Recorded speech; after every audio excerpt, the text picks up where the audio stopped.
let me give you some examples of what's happening in Australia right now. So I've just picked a few examples because we've just had quarterly reporting, and many Australian companies have shared their current reports, and many of them are talking about how they're using AI. So I've just got a few of them for you here as examples.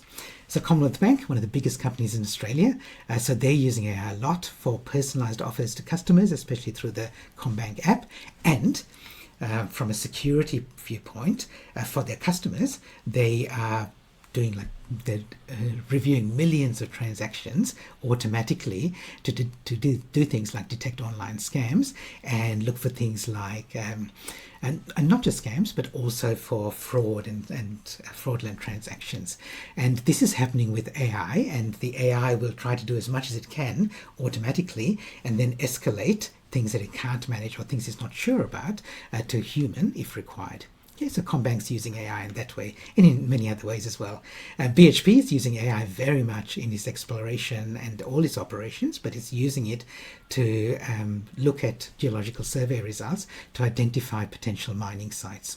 And they found copper mines as a result of AI being applied to the data that they gather. In healthcare, this is an example from Sonic Healthcare, which specializes in pathology and radiology. You might have had scans at Sonic Healthcare, and they're using AI a lot to help, to assist the humans who are looking at scans. And that they've developed their own AI that's looking at chest x-rays to do an initial diagnosis or to find potential problems that a human might miss. And it's always done with the human and AI together.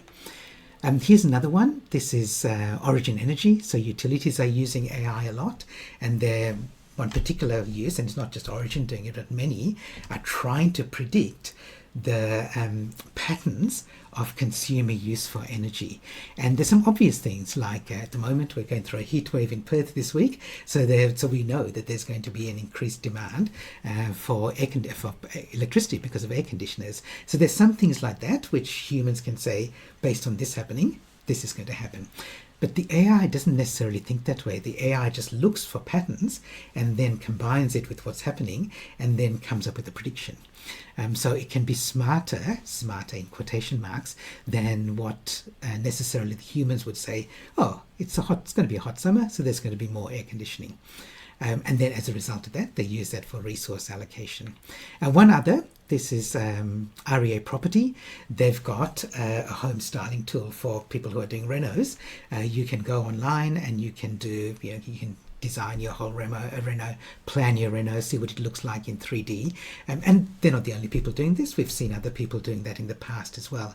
IKEA had a version where you take a photo of your lounge and then you can pop in a photo of an IKEA product in there, and you could see in 3D what that would look like in your lounge. They've had that for years. That wasn't AI, but now more and more AI is being used to augment that experience. Okay, so those are some examples of how companies are using AI right now.